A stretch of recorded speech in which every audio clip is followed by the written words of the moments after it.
Just hours into my dream of homeownership, I found myself battling thousands of snakes instead. Can a disastrous debut be the key to reclaiming my power? The sun was just an apologetic blush of light filtering through the curtains, and I, Emily Carter, the newest victim in the Shakespearean tragedy known as homeownership, was blissfully unboxing what I thought was the airy promise of my dreams. Each cardboard box contained vestiges of a life waiting to begin. My favorite oversized couch, quirky kitchen gadgets, and a veritable treasure of houseplants that would surely thrive in this quaint little home. But as I pulled off the last of the packing tape, my heart plummeted. What in the name of all that is good and holy was that dreadful slithery sound? The faint rustle sent a knife of ice straight through my spine. Surely not. Surely this isn't how my first day inside this delightful abode is meant to go. But oh yes, it was, as I peeked into the box and was nearly bowled over by an avalanche of writhing snakes. Yes, snakes. Thousands of them. My charming little rustic charm house was suddenly a hellhole of serpent chaos. Who needs a pleasant backyard with daisies when you have a fetid, uninvited snake party indoors? Panic surged through me. That delightful dream had devolved into a nightmare more profound than I had ever imagined. Rustic charm, Ronald had said, with that insufferable grin plastered across his face. How could I have been so blind? Of course, rustic charm was just a euphemism for, "You've been thoroughly bamboozled."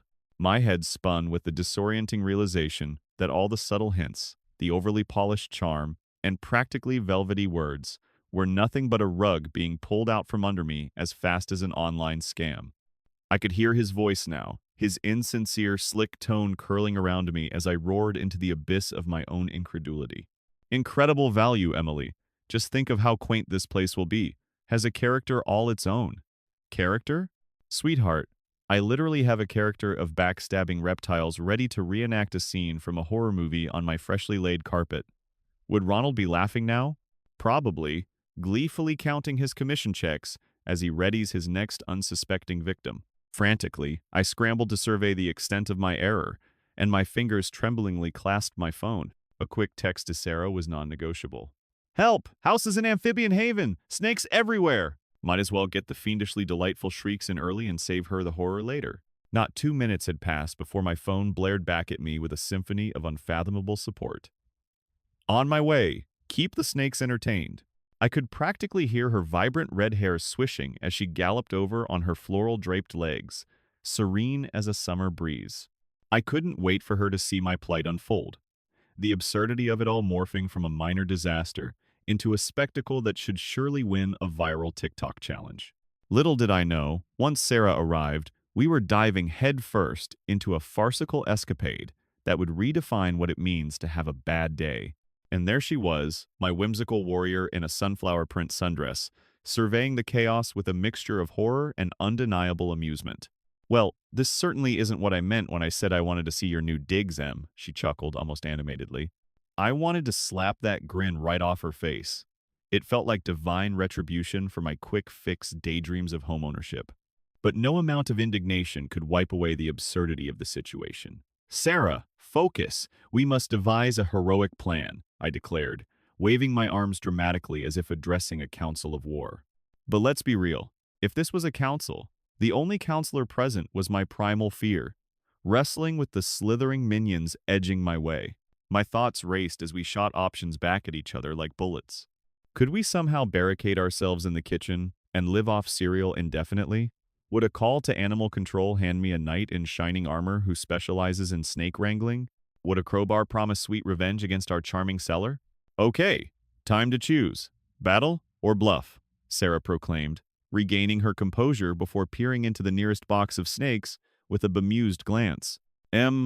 I swear if I hoot like a water buffalo while standing on the dining table, I will sue you for damages." As her wry humor shot cracks through my anxious facade, I couldn't help but burst out laughing at the absurdity of it all. Perhaps the secret to surviving a snake-infested home wasn't battling tooth and nail. Maybe it was finding a way to relish the ride. Eyes gleamed as I crafted a plan that involved running the makeshift kitchen barricade, while devising a scheme to outsmart my tangled housemates. Metaphorically speaking, of course. I felt the tide of indignation turning. We might just outwit these little snafus. They might be slithering invaders, but we were armed with wit, charm, and a hint of glorious mischief. with a newfound camaraderie set to battle these innocent yet infuriatingly venomous guests. We unloaded our arsenal of wild ideas. Various kitchen utensils became implements of mass distraction, and, depending on how this all unfurled, potential traps. Would we transform the kitchen into a makeshift wrestling ring of creativity and chaos?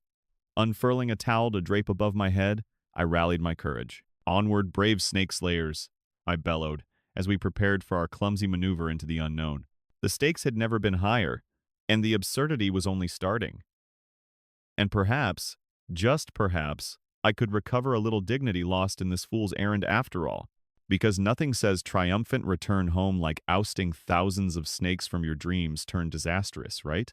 Or was I just the punchline in my own spiraling joke? Would we emerge victorious? Or was this just the start of an even more tangled web of disaster? Only time would tell. With renewed energy, Sarah and I drew courage from our ridiculous situation, and I felt as if we were characters right out of an absurdist comedy. Something you might find on a late-night streaming service, one that scored poorly with critics but blossomed into cult status thanks to its improbable plot twists and relentless silliness. All right, Operation Snake Eviction begins now, I declared, thrusting a spatula into the air. Because why not? It was as much a weapon against these intruders as it was a kitchen tool. My tactical genius kicked in. If we could channel MacGyver's ingenuity and mix it with a dash of chaos found in my late-night snack raids, we might just have a fighting chance. While all of my carefully curated housewarming decorations could clearly die a tragic death, rip gorgeous artisan catch-all, this was our moment to rise. Serpents be damned. Surrounding myself with snake-laden boxes felt like concentrating my own little army of wreckage and havoc. First things first, we need a distraction. I glanced around the kitchen, my eyes landing on an old cassette player nestled beside my dusty stove. It was perhaps a relic from my college days, trapped in a time when hitting play required an actual physical action, rather than just a tap on a screen. "Sarah, grab the old hits from behind that stack of Tupperware. We need the jams to tackle these scales." Our unlikely battle soundtrack, complete with nostalgic tunes from the 90s, thumped to life as I managed an awkward flex of my biceps. In that moment, the ridiculousness of it all overwhelmed me. Surely no one had ever faced off against snakes with Ice Ice Baby blaring in the background. But boy, did it feel exhilarating to turn the chaos into our own snake-wrangling rave. If our battle was to make history, perhaps we'd need a strategy that was less about combat and more about diplomacy, or perhaps selective snake logging. If we lure them into one corner, we can, I don't know, stuff them into boxes and out of our lives. Even as the words tumbled out like an unbridled avalanche of nonsense, I could feel the spark of ingenuity flickering. Was this how snake charmers felt, luring their mesmerizing units of chaos into submission? My confidence ballooned as I pictured the serpents slipping, unwittingly naive, into cute little decoupaged boxes, free from the clutter of my dream home while I sip tea in sheer victory. Sarah shot me an incredulous look. "You want to house them? Like a snake Airbnb?" This really was a bizarre amalgamation of epic proportions. Our lives caught up in the world of homeownership gone horrifically off script, but the mere thought of tranquilizing the venomous suckers was short-lived, as I suddenly found myself dodging a rogue snake that had slithered tantalizingly close to my bright pink toe. I shrieked in surprise. "Look out! We're being outflanked!" I hollered, dramatically hopping back on one foot. This was infuriating. Apparently, my minimalist kickboxing skills were useless against thousands of venomous reptiles. They had chosen a low-profile but high-dexterity method of invasion, and we were approaching a critical stage in our half-baked strategy. The snakes were multiplying like the rising tides. Just when my heart couldn't take any more audacity, a cacophony erupted outside. A symphony of sirens. Animal control sirens, no less. Sarah and I exchanged a glance rife with mischief and chaos. Is it awful that I hope they are here to wrangle our new friends? How was it that in the face of overwhelming disaster, all I could feel was the thrill lining the edges of my mind? The blaring sirens brought a twist of surprise and unease.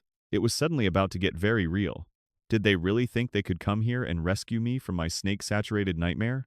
With discomfort brewing in my belly, I peeked through the open door, now brainstorming who would give me the best pity party, which honestly felt deserved after battling thousands of snakes alone. The animal control officers, fresh-faced and surprisingly sharp-looking, even in their practical uniforms, approached our humble abode, escalating my uninvited gathering into included witnesses.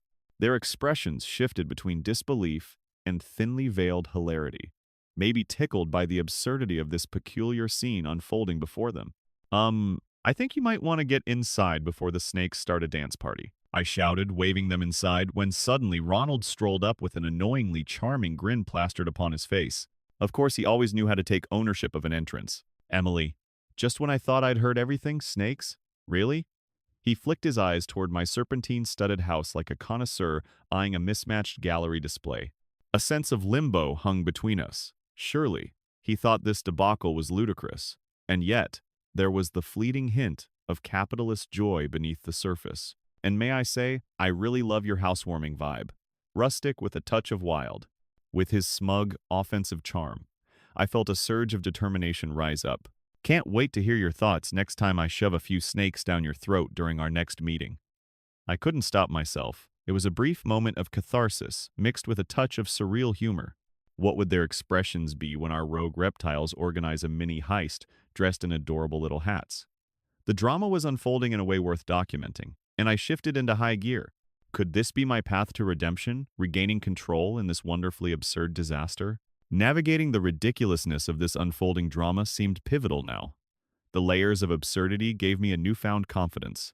Perhaps facing this unfortunate army of snakes was my poetic path to reclaim my homeownership saga, and I would soon find out if Ronald could survive my wrath. Would we entrap those vile little invaders and usher them into a realm where they belonged, far from my cheerful potted plants? Or was I in over my head with this sinister twist of irony? The reality clashed with the ridiculous, yet wasn't that the beauty of it all?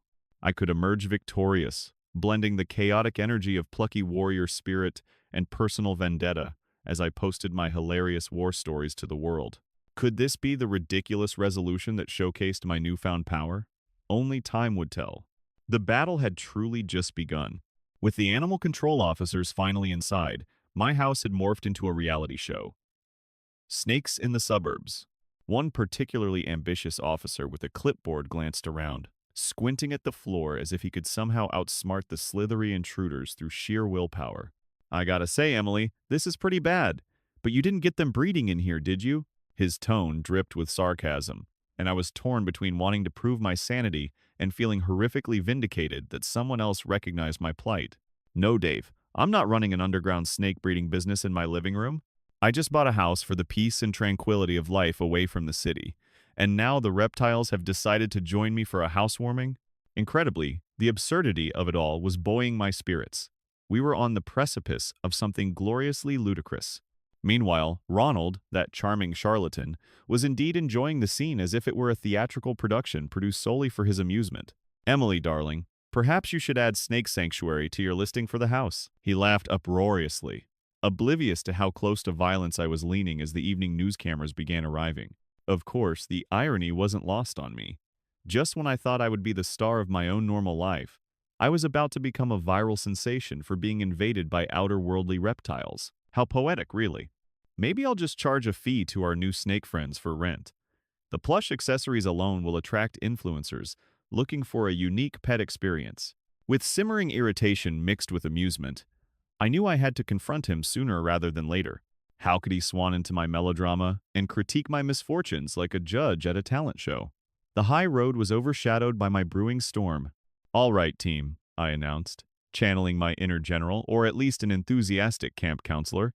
We need to establish a perimeter. We can't let these slippery devils claim any more of this space. Glares and skeptical smiles greeted me, but I persisted. Snakes thrive on chaos. We shall give them none. The officers chuckled as they drew their nets, but I could see the glimmer of recognition in their eyes. They understood the battle ahead. We were hoping to channel something akin to a humorous disaster sitcom, tying in witty banter while keeping my sanity intact, and our fingers clear of fangs. Just as the atmosphere began to shift from incredulous to determined, I suddenly realized I had no plan beyond making sarcastic remarks and dreaming of a snake-free Zen garden. My voice wavered as I added, "What if they're training to take over the world? Maybe we'll soon need an international treaty. Snakes versus humans." As we strategized, I found myself slipping seamlessly into improvised commentary, acting as both the unwitting star and the narrator of this looming saga. Imagine the headlines. Local woman narrowly escapes snake invasion. Calls for reinforcements. And what will my neighborhood think, wowed by the valor of their unsuspecting champion? My lofty ambitions were interrupted by a sudden shriek from the back of the room. Sarah had accidentally dropped her box of sentimental trinkets right into a pile of hissing scales. "Emily, this is not the time for contemplation. You've unleashed a mini leviathan on us," she gasped, throwing me the wildest look that screamed for assistance. In moments like these, I realized being a homeowner could include impromptu advice columns. How to coexist with serpents 101, definitely not featured in my realtor's pamphlet. The officers hustled to our side, nets in hand, combining our chaotic energy into an effective operational effort. It was strangely thrilling to collaborate with professionals. The frenetic thrill replaced my annoyance with adrenaline. One of the officers tossed me a small net, and I caught a glimpse of my reflection in a nearby window. My hair was a frazzled halo, bursting with sheer determination and sweat. "Watch and learn, friends," I called, working my way toward an especially cheeky snake that seemed determined to assert dominance over my living room sofa. I squatted, net ready, channeling all the energy as one of the officers counted down, 3, 2, 3. Who says snakes do it in 3? I barely contained a laugh as I lunged forward, catching nothing but a puff of exasperated air and some scaly attitude. After what felt like an eternity of failed attempts and decisions that could only be described as poor, we finally managed to corner a few particularly nonchalant snakes in a cardboard box adorned with fading floral patterns. I had surely sealed their fate with some questionable decorating choices over the years. The room buzzed with excitement. I felt like I was finally reclaiming knowledge through the chaos. "See? We're nearly halfway through our snake circus. If only I could charge admission." I challenged the animal control team as we braced ourselves for the final push. Ronald just stood by, an expression of astonishment etched across his overly smug face. "You might want to reconsider the snake theme for your housewarming," he offered, clearly unaware of how close he was to experiencing my wrath, one slightly constricted snake at a time. As we celebrated our small victories, something monumental began brewing in the air. Outrage began to make way for inspiration. Could I spin this laughingstock of a situation into a tale of triumph? Would my snake saga lead to my own line of snake escape merch, complete with half-formed ideas about how to stylishly avoid antagonistic snake visits? I gave it some serious thought. This was going to make social media history, and I could already envision the hashtags #SnakeSlayer, Housewarming Gone Wild. As the reptiles slithered into their makeshift accommodations, my frustrations transformed into creative fuel. Yes, Ronald may have powered my ire, but here I was, ready to turn this exasperating chapter into one for the books.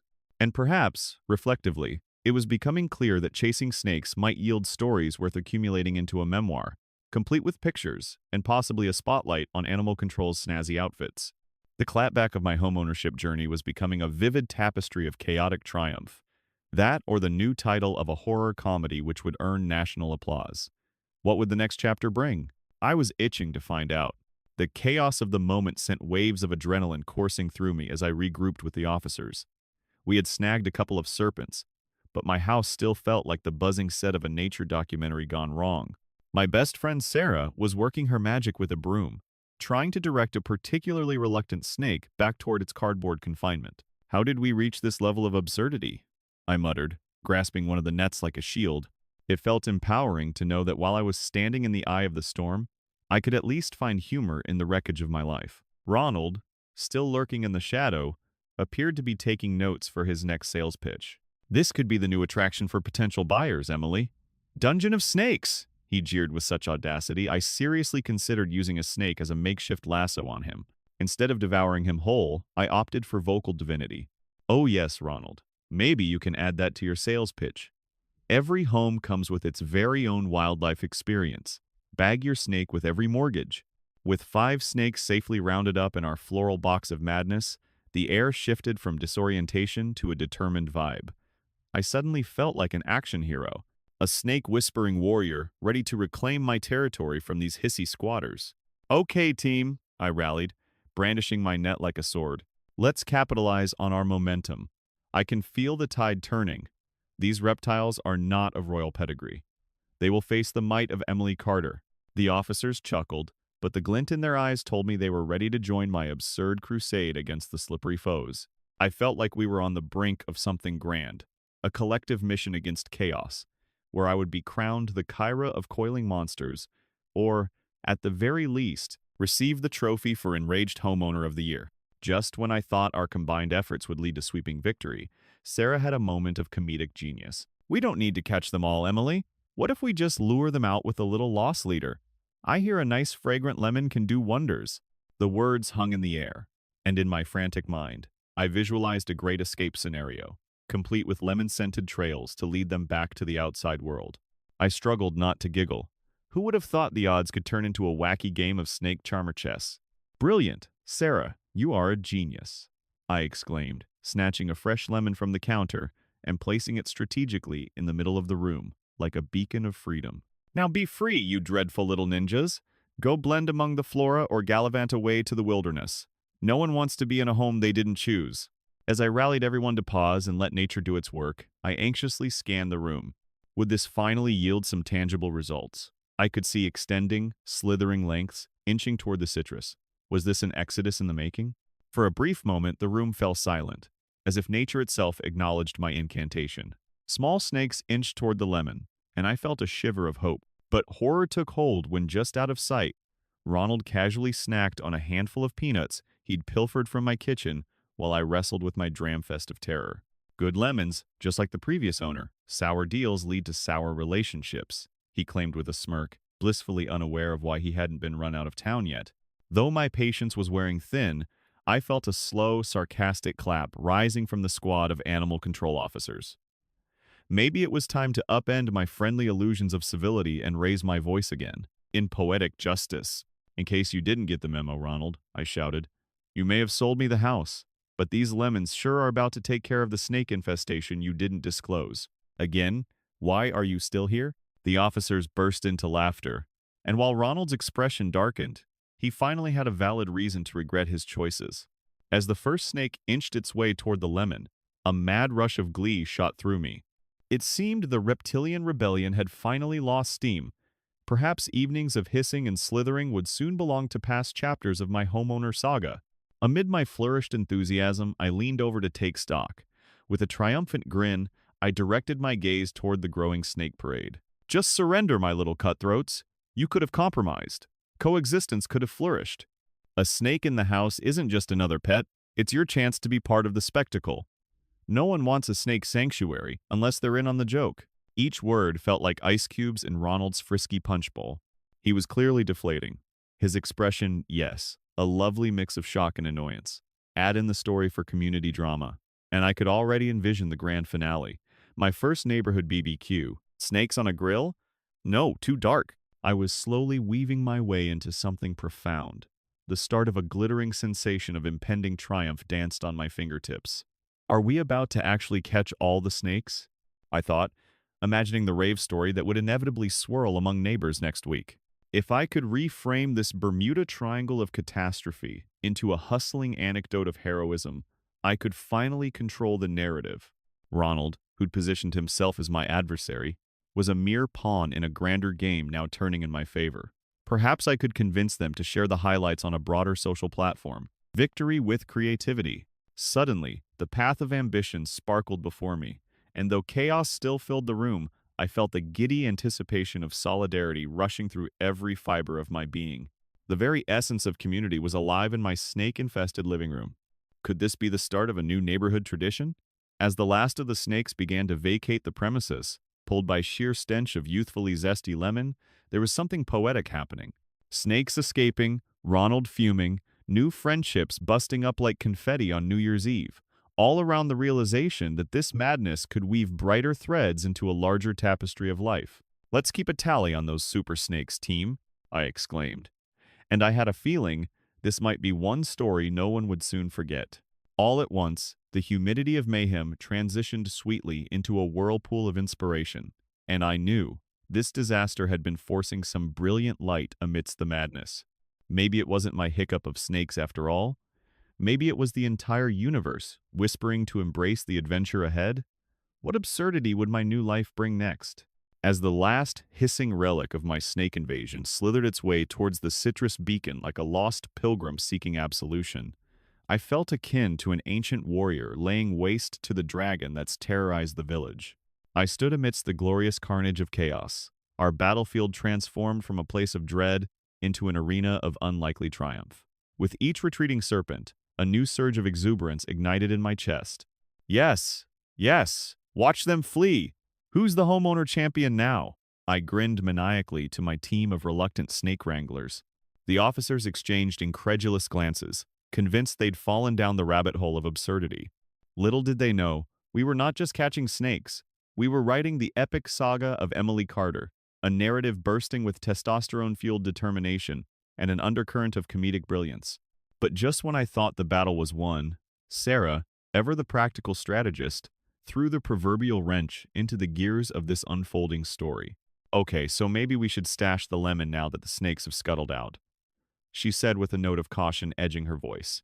Turning my head, I caught a glimpse of Ronald, who stood nearby, the picture of indignation. He was attempting to steal the last vestiges of my civil jubilation, and I could practically hear the thoughts swirling in his slicked-back head. You know, I think a good house needs a few pests. It adds character, he said with an irritatingly smug grin.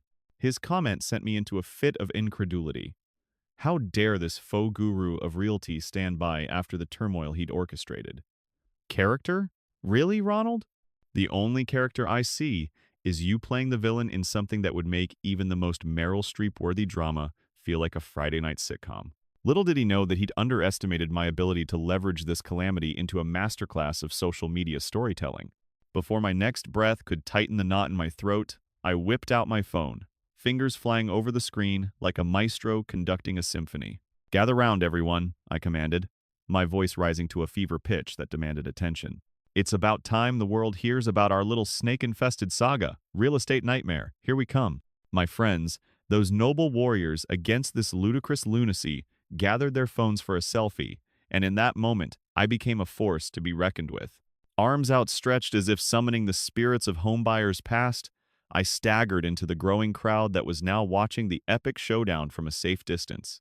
By the time I drummed up a mini adrenergic mob of followers, my posts about our nocturnal wrangling sessions had taken off like wildfire. Stranger after stranger chimed in, posting tales of real estate runs gone awry. "My house came with a leaky basement and a family of raccoons," one commenter shared. "I thought I bought a fixer-upper, but it turned out to be a horror house," another chimed in. The support was a symphony of shared experiences that seemed to transcend my local bubble. "You're not alone, Emily. This is our time to shine." Like a hurricane sweeping through a tropical island, I felt crackling energy running through me, invigorating all caught in our shared exasperation, both on and offline. The tone of my narrative became a power anthem of reclaiming agency in the chaos of this new home I'd inherited. But then, just as I was ready to deliver my triumphant concluding note, I felt a shift in the air, like a dramatic change in the weather just before a storm. Sarah suddenly gasped, her eyes wide as if she'd just encountered a ghost in the form of Rita, the elderly lady from next door, who carried with her an aura of mystical traditions. "What is she doing here?" I whispered, half in awe and half in dread. As if on cue, Rita bounded forward, her floral dress swirling around her like a psychedelic whirlwind of grandmother's past. "I heard all the commotion. I have the perfect remedy for your snake problem," she beamed, pulling from her tote bag what appeared to be a collection of ornate, hand-painted ceramic figurines. They chase snakes away, obviously. Oh, the irony! Here we were, desperately battling a modern-day plaguing infestation with dubious ceramic charm. "Ah, yes, any snake who sees these beauties will pack their bags immediately," I muttered sarcastically, feeling the strain of how much more absurd could this get stretching itself to the horizon. And just like that, I was dragged into the world of folk remedies. "Let's give them a show, shall we?" Rita announced with a flair that could rival Broadway. Each ceramic representation was laid down with graceful flair until we had what looked like a mini ceramic army poised at the perimeters of our living room. "Rita, what if they think these creepy decor pieces belong here?" I shot back, unable to suppress a laugh. But querulous doubts evaporated as I ventured closer to the colorful collection. The absurdity enveloped me with joy, and I realized the image forming was ridiculously beautiful. Everyone had to experience this. 2 steps back I took, armed with my phone once more, and snapped a group photo, Sarah in her vibrant dress holding a lemon, Rita unveiling her ceramic ensemble while the officers stood behind, splitting their sides with laughter. "Say cheese, or better yet, say snake," I shouted, confidence bubbling over because suddenly the chaos promised the kind of comedic spectacle we'd all forget for years to come. It became my victory dance. I would be the first homeowner in history to host a Snakes on the Loose festival, complete with enchanting ceramic warriors, lemons, and overnight tales for the neighborhood grapevine to parade. As the posts sailed through social media channels, I knew one thing for sure. Chaos had a way of reminding us that laughing risked utter absurdity, but it was also how we made life worth celebrating amidst the hiccups imposed by fate. Could embracing madness actually be the new plan? If I thought chaos was firmly lodged in my rearview mirror, I was terribly mistaken. It seemed it was only revving its engine, ready to surge forward, with the kind of enthusiasm usually reserved for a thrumming roller coaster. As the photo of our ludicrously unique ceramic army caught fire on social media, evoking a cacophony of laughter and solidarity, it felt like my phone buzzed with a new wave of hope. My fingers glided over the touchscreen, deftly managing the growing comments, a blend of witty repartees, frantic laughter emojis, and, of course, unsolicited advice from those mysterious self-proclaimed experts. "Why not just burn the house down?" one suggested shamelessly. "Call it an upgrade." Honestly, the absurdity of some people dotted our refreshing chaos like confetti, each comment fuel for the bonfire of revenge I was slowly building against Ronald and his treacherous snake pit. With Rita's ceramic battalion solidly positioned and the atmosphere electrified with anticipation, I felt like a modern-day Clytemnestra gearing up for battle. Not that I had a tragic vendetta against any Agamemnons, but Ronald certainly made it on my list. He was lurking nearby, still nursing a self-imposed wound from his failed attempts to downplay our plight. As if sensing my looming plans for him, he shot me a desperate glimpse, the kind you'd give a snapping turtle right before initiating a scavenger hunt for your fingers. "You really think a few Instagram likes in your collection of teapots will scare snakes away?" he sneered, with all the mockery of a high school bully recovering from a wretched broken nose. But I wasn't deterred. I just took a deep breath, forcing a smile reminiscent of a predatory cat eyeing a particularly audacious mouse. "Oh, darling Ronald, I've only just begun," I chirped sweetly, savoring each syllable like I was sipping the finest cup of coffee. The fact that he had underestimated our tiny, unconventional army only ramped up my determination. "Let's set the record straight," I announced to Sarah and Rita, my newly appointed tactical officers. "Today, we're going to confront our delightful friend Ronald and ask him how he feels about customer service and, shall we say, authenticity." Sarah's eyes sparkled with mischief, a mirror of my own burgeoning rally cry. Clearly, her vibe was echoing back my battle cry. All at once, I felt the energy shift again, like when a tense group prepared to bear witness to the next little spark that could erupt into more glorious chaos. With every intention, I bridged the gap between pride and vindication, bringing it directly to Ronald's eager, too smooth for comfort posture. The stage was set for a confrontation of Shakespearean proportions, complete with flailing arms and exaggerated gestures straight from the Comedy of Errors. I could feel the heated glow of mischief on my cheeks as I approached Ronald. "Let's talk about those empty promises you made, shall we?" I began, each word rippling with the kind of righteousness that would make even the fiercest of legal eagles dissolve into tears. There was a palpable shift from incredulous to outright offended across his features as he spluttered. "Promises? You could hardly characterize." But I swiftly cut him off, feeling bold and vigorous, my inner lion surging to the forefront. "Oh, that's funny coming from you, mister. Good house needs a few pests. Care to expand on how many snakes that charming philosophy translates to?" The laughter erupted among my band of merry home invaders, who momentarily paused their Instagram duties to bask in the delicious spectacle unfolding. Ronald's face flushed an alarming crimson, and I could almost see steam escaping his ears. In the tussle of insults, exchanged, and mundane disruptions, as he fidgeted with his suit, I couldn't resist the urge to whip out my phone once more, making sure to document the evolving melodrama. "Smile for the camera, Ronald. Let's capture the man of the hour giving his best impression of a predator stalking his prey." And with that, I flipped the camera around, pressing record just as he attempted to cover his flustered state with an exaggerated flash of self-righteousness, claiming I was the real villain in this narrative. "You think this is some popularity contest?" he pouted, shoving his hand against his chest as if I had personally offended the entirety of his existence. I grinned. "This? This was far beyond a popularity contest. It was a snake-riddled revolution, with the moment peaking, recording the swirling essences between truth and those fanciful lies he had spun. I couldn't help but feel a little Ariel in the presence of a contender who fancied himself the Little Mermaid's villain. Real estate is not about yielding delightful little fantasies at the expense of others, I retorted dramatically, enunciating with the precision of a courtroom attorney delivering an impassioned closing statement. Ronald, visibly rattled, spluttered through a haze of weakness. And if there was one sweet poetic synergy in this moment, it was that sheer delight and schadenfreude coursing through me, like finally having packed all my awkward encounters into a full-bodied punchline. The rim of reality had expanded beyond any previously believed boundaries. Every distraction, every ridiculous twist and turn was building to the absurd climax that seemed almost otherworldly. An audience had formed, cell phones raised high, capturing the unscripted theater of the unexpected. I took a deep breath, prepared to deliver my final line. Let this be a lesson to anyone ever dealing with snakes or dishonest real estate agents.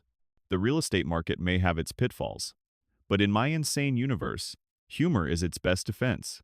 I ruled the stage, the quick applause of laughter erupting like a clap of thunder, reaffirming that my unique saga could yet wrap itself into a triumphant fable, lingering in cozy attics and backyard conversations for years to come. Was that a victory dance I felt stirring deep within? I couldn't wait to find out.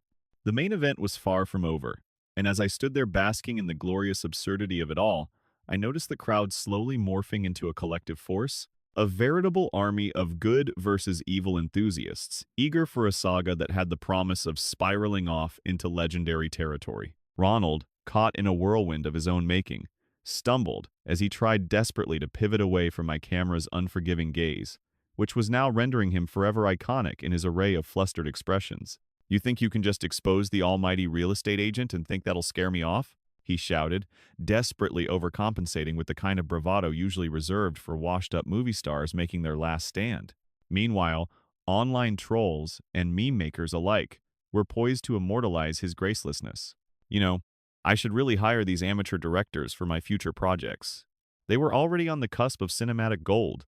In a stupor of indignation and desperation, Ronald started to transform into an even more bizarre creature, one that I instinctively realized would make an excellent mascot for a cautionary tale about trusting snake charmers. "Can everyone just focus on the real issue here?" he demanded, waving his arms around like a seasoned magician who'd realized his rabbit was actually a ravenous horde of poisonous snakes. "Emily," he pointed at me, "is just trying to make a spectacle out of my lived experience. Oh, bless his heart. This incompetent snake wrangler thought he could vilify me with a dramatic gesture that was more pathetic than menacing. Newsflash, Ronald. When you tango with the true queen of slithering vengeance, armed with an army of emojis and hashtags, you better come dressed to impress. Experiencing anxiety? Ronald, you really should unpack that baggage. You might wind up as our plot twist." I quipped back, letting my voice rise above the growing buzz of laughter. Sarah, as supportive as ever, chimed in, "And we were thinking you could use a little therapy. Don't you think visiting your conscience might uncoil your instinct to exploit others?" I wasn't even done with this maybe villain of our tale, struggling between the facade of confidence and the frustration of being pelted by scathing wit from two empowered women hatching a revenge plan worthy of its own Netflix special.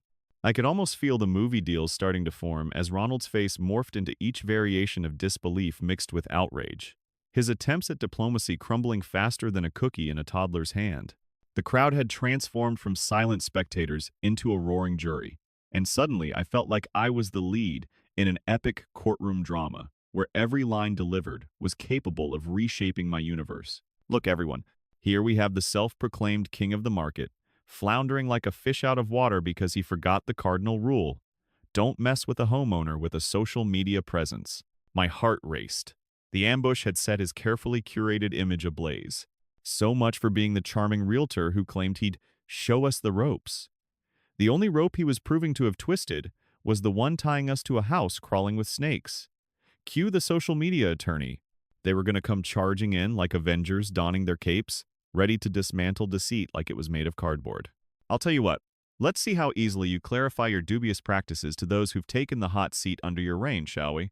The crowd erupted into applause and shouts of encouragement, and in my heart, the adrenaline peaked into a symphony of triumph. Ronald's posture stiffened, and I could tell he recognized a spotlight not meant for him was glowing. "How can you even suggest your experience is a reflection of everyone's?" he stammered, scrambling for legitimacy as I leaned into his face with the poise of a bird of prey ready to swoop down for a snack. "Wake up and smell the coffee, Ronald.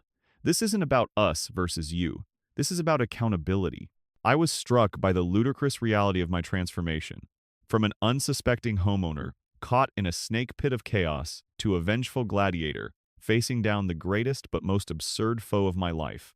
And all it had taken was a ridiculous exposure of the absurdity I'd been led to believe was my impending housing nightmares.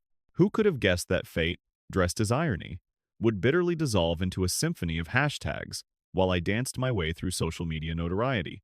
It only made sense that in voicing my story, the universe would reciprocate with the chaos I now found myself reveling in.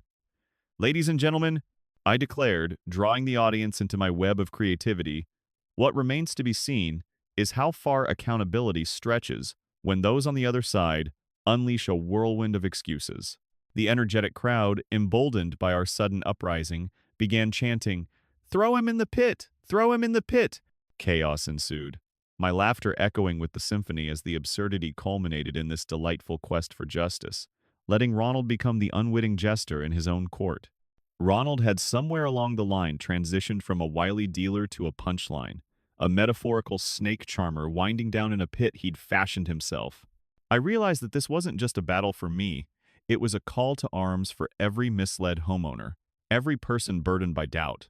The energy built like a wave, swelling with anticipation and delight at the ridiculousness of it all.